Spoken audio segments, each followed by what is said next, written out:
Studijų metais aš kadangi studijavau Kaune, tai į Vilnių atvažiavimas buvo šiaip įvykis. Paskui susipažinom su visom pagrindiniam bibliotekom ir tiesą sakant, šita biblioteka man buvo artimiausia mano natūrai.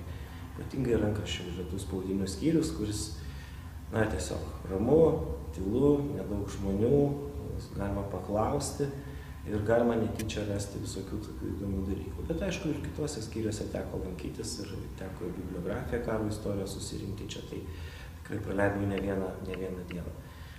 Bet gal labiausiai įsirėžė toks konkretus ieškojimas, kuris vyko čia 1996-1997 metais, kada reikėjo padaryti Biržų tvirtovės maketą.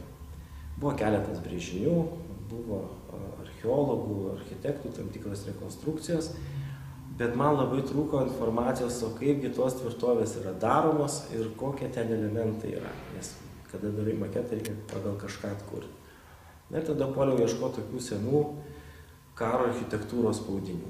Ir čia tikrai nemažai aš jų radau. Ir gal labiausiai mano Domo Freitago pravertė knygutė, kur vokiškai buvo prašyta, kuri laikotarpį labai atitiko. Tuo metu, kai statė pas mus tvirtovės, buvo netgi tarimas, kad galbūt pats Freitagas yra ranką pridėjęs prie tos tvirtovės modernizacijos 17 amžiaus vidury. Ir tada skaitai ir randi viską, kaip durys padarytos, o kaip langai, o kodėl tai yra tas kampas, o kaip tą apskaičiuoti. Ir tiesą sakant, sėdėdama šitoje bibliotekoje, aš tą visą informaciją susirinkau ir paskui ant brėžinio buvo galima perkelti jau visus tuos atrastus dalykus.